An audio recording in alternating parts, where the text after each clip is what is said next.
l'invité de Béatrice Rulle ce matin, 6 minutes avec le député PLR Jacques Benet pour un assouplissement de salaire minimum concernant les jobs d'été. Béatrice. Bonjour Jacques Benet. Bonjour Madame Rulle. Merci d'être sur Radio Lac ce matin. Votre parti vient donc de déposer un projet de loi pour assouplir le salaire minimum pour les jobs d'été. Vous souhaitez donc permettre de sous-payer quelqu'un sous prétexte qu'il est jeune. C'est un bon résumé. Je vous remercie de m'inviter parce que ça permet effectivement de clarifier un petit peu les choses. Il ne s'agit pas de sous-payer.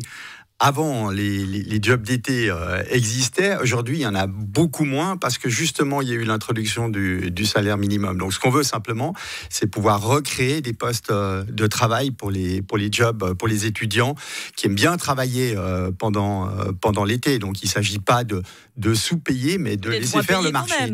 Pardon ? D'être moins payé quand même si on ne met pas un salaire minimum. Pas forcément. C'est pas parce qu'il y aura. Vous croyez qu'un employeur va dire oh, tiens, il n'y a pas de salaire minimum, mais je vais vous payer davantage. C'est pas grave.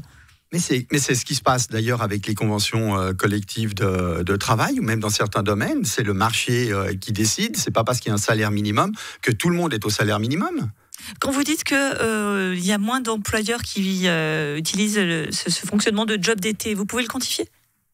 Non, c'est difficile de quantifier parce qu'on n'a pas de statistiques. Mais si on a déposé ce projet de loi, c'est justement parce qu'on a des exemples d'employeurs qui effectivement ont renoncé au job étudiant à cause du salaire minimum. Pas de chiffre précis, mais un sentiment, c'est un peu flou quand même pour décider d'un projet de loi. Sentiment, je vais vous donner un exemple. Dans le commerce des détails, il y a notamment une grande enseigne qui a renoncé au job d'été étudiant et puis qui a simplement pour compenser, en fait c'est le marché qui décide tout, pour compenser ça, ils ont interdit aux employés de prendre 4 semaines de vacances en été. Ce qui fait que, avec ça, ils arrivent à gérer le manque de personnel. Il y a un peu moins d'activité aussi pendant l'été, mais ils sont plus obligés de prendre des jobs étudiants. Et ça, c'est dommage. Vous conviendrez quand même que ça peut surprendre ces distinctions avec les autres salariés.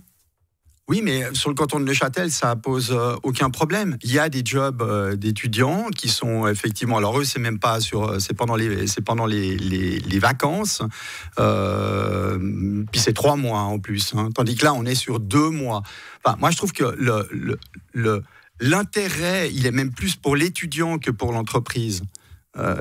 L'étudiant, il a besoin d'avoir une petite expérience professionnelle. C'est très bien dans un CV. Je ne sais pas si vous avez fait des jobs d'étudiants. Je vous le confirme. Moi, j'en ai fait. J'ai vendu des glaces sur les quais. On était payé 4 ou 5 balles de l'heure. Et vous mangez beaucoup de glaces. Sur appel, c'est vrai que j'aimais les glaces.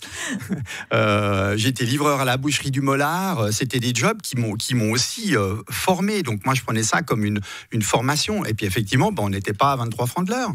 Il est déjà possible d'engager des jeunes pour des jobs d'été à un taux horaire inférieur au salaire minimum. Il y a des conditions. Il faut une disposition spécifique dans la CCT et le contrat ne doit pas durer plus de 60 jours. Ça, c'est un bon garde-fou finalement. Pourquoi vouloir davantage ? C'est un bon garde-fou, mais déjà, du fait qu'il y a le salaire minimum, il y a moins de négociations pour les conventions collectives de travail. Je vais vous donner un exemple. Dans le commerce de détail, aujourd'hui, il n'y a plus de convention collective de travail étendue parce que les syndicats ont résilié la convention collective de travail étendue. Maintenant, c'est quoi l'intérêt de remettre autour de la table les partenaires sociaux si l'essentiel, c'était effectivement les salaires, on ne négocie plus ça. On va pas se mentir, la conception de job d'été, pardonnez-moi, vous comme moi, c'était il y a quelques années, ça a quand même un peu changé le marché du travail. Maintenant, les étudiants, ils travaillent même parfois à l'année dans des fast-food, etc. Pensez vraiment que ça va changer quelque chose. On n'a plus vraiment ce petit entrepreneur ou ce petit glacier qui va prendre un étudiant. C'est de moins en moins le cas. Si, bien sûr, ça continue, bien sûr. Mais par contre, c'est clair que si vous êtes obligé de le payer au salaire minimum, il n'y a peut-être pas d'intérêt de prendre un étudiant. Vous avez meilleur temps de prendre quelqu'un qui a déjà une formation, qui a déjà de l'expérience, éventuellement dans la vente. Mais tous ces petits jobs de classement, d'archivage, de scan de documents, etc., qui sont des tâches qui sont peut-être un petit peu rébarbatives, mais qui pour un étudiant lui permettent d'avoir un petit pécule aussi pendant l'été, ces tâches-là, aujourd'hui, soit elles ne sont pas faites, soit elles sont en supplément pour les employés qui sont déjà en place. On se souvient au moment de la votation sur le salaire minimum, vous peignez le diable sur la comète en disant que ça allait être terrible, que ça allait scléroser le marché de l'emploi, etc. Les comptes de Genève ne se sont jamais aussi bien portés. On voit bien que le salaire minimum n'a pas été un frein. Non, mais alors ça n'a rien à voir avec les comptes de l'État de Genève, faut être clair. Mais par contre, on a une pénurie de main-d'œuvre dans certains domaines. Il y a eu le Covid aussi qui a fait que certaines personnes ont changé de domaine d'activité. Donc c'est difficile de quantifier quel a été vraiment l'impact du salaire minimum.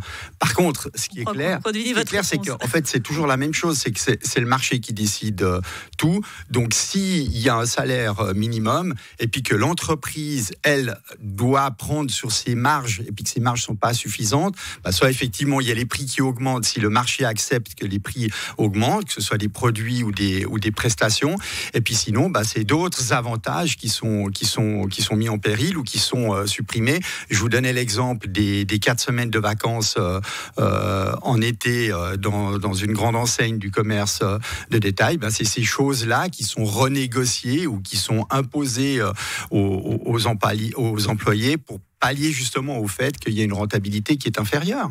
Pas de salaire minimum pour les jobs d'été ou pas. Affaire à suivre donc. Merci beaucoup Jacques Benet. Je rappelle que vous êtes député PLR au Grand Conseil.